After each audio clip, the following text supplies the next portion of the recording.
Welcome to the Social University Podcast. We are so glad you're joining us today because we want to help business owners, entrepreneurs, and people just like you who want to build their business online. Listen, if we can do it, you can do it. So let's go. Good morning. I'm Karen Trottis with Social U. It is that time of the week. Every Wednesday morning at 10 a.m. Central, we come to you live so we can talk about social media tips, tricks, and trends. This month is Mental Health Month, so that is what we are focusing on for May. Last week, in case you weren't with us, we talked about how to kind of keep your mental health around social media, which can be a challenge, as you guys I'm sure know. Today, we're going to talk about bandwidth, burnout, and being proactive. Next week, we're going to talk about how to take a break from social media without damaging your business. And the last week of this month, we're going to talk about dealing with negative comments, trolls, and reviews. Yeah, that's always a challenge, especially as a business owner. You definitely get defensive when someone attacks you personally or attacks your business.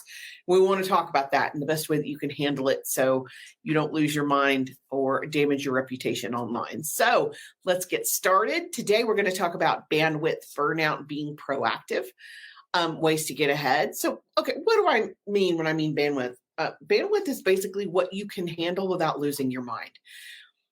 There are so many different social media channels. There are easily, there's a top 10 of readily available, used every day social media channels. You can see multiples of them represented behind me here on the wall. You do not have to be all things to all people. You do not have to be everywhere, everything all at once.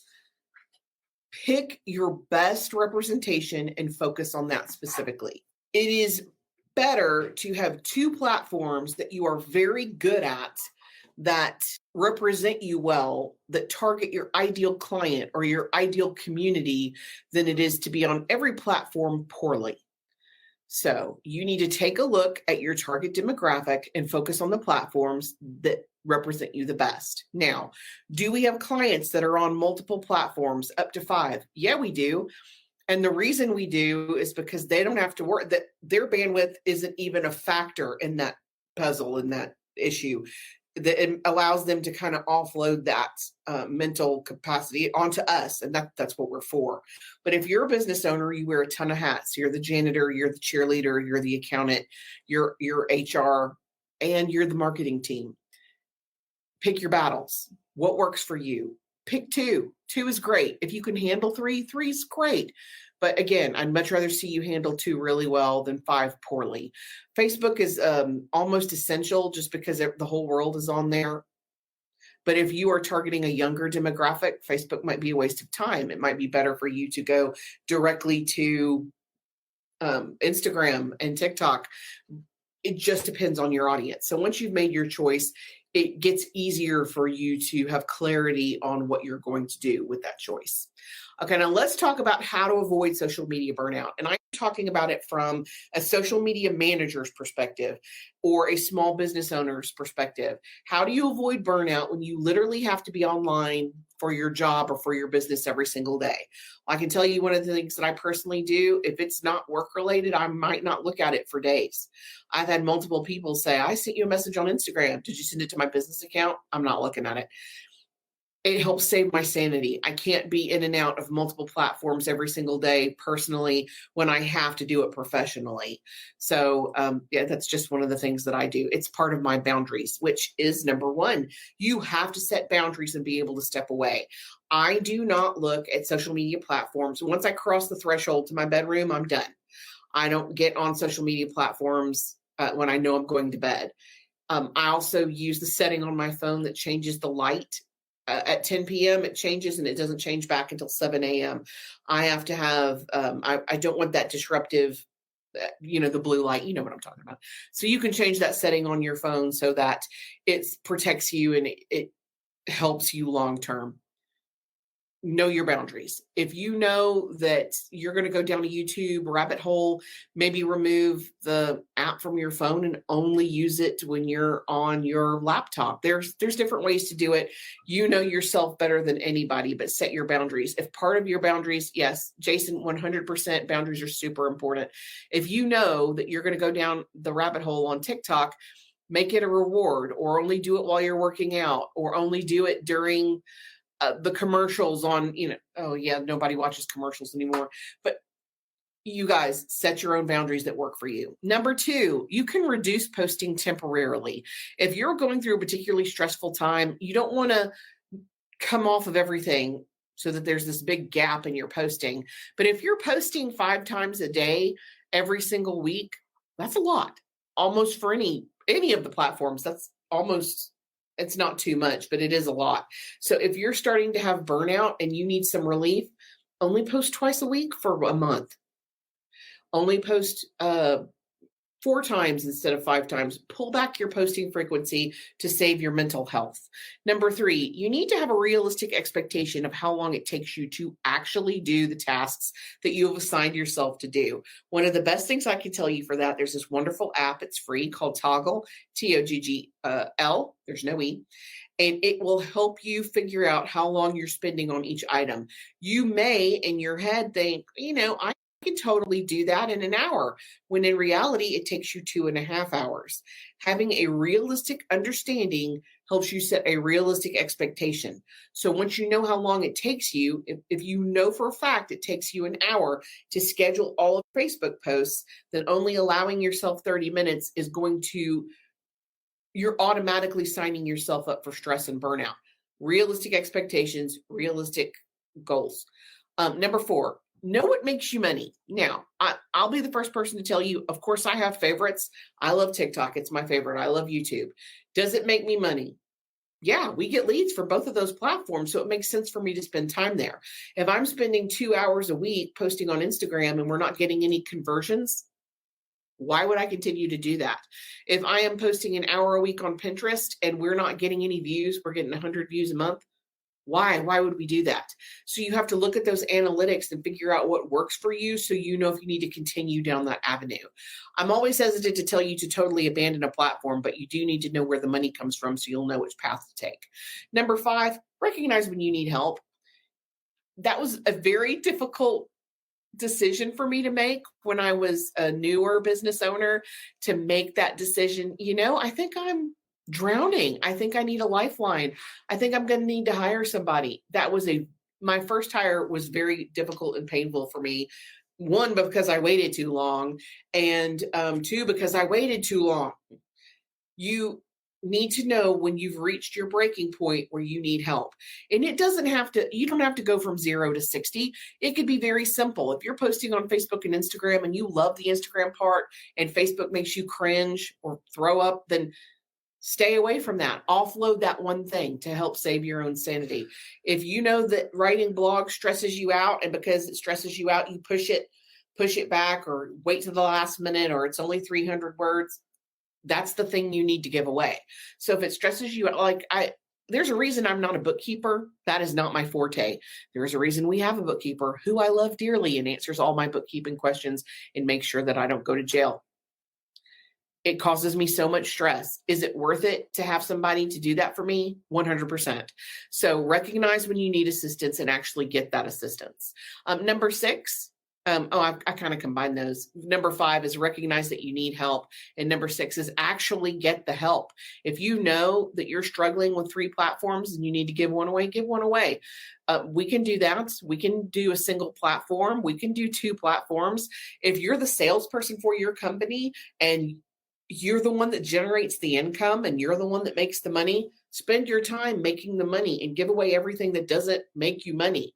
And that doesn't have to be necessarily work-related activities. If you know it takes you 2 hours to mow your lawn or cut your grass, and you could be generating $150 an hour of income in those 2 hours, is it cheaper to pay somebody to do it? 100%. So you have to kind of evaluate, does this make me money? Is it pushing my business forward? Does it make most sense for me to offload it to something else? That is truly, deeply a lifesaver. Number 7, creating automatic replies. It is totally okay not to check your email every 5 minutes. Check it once a day and be done.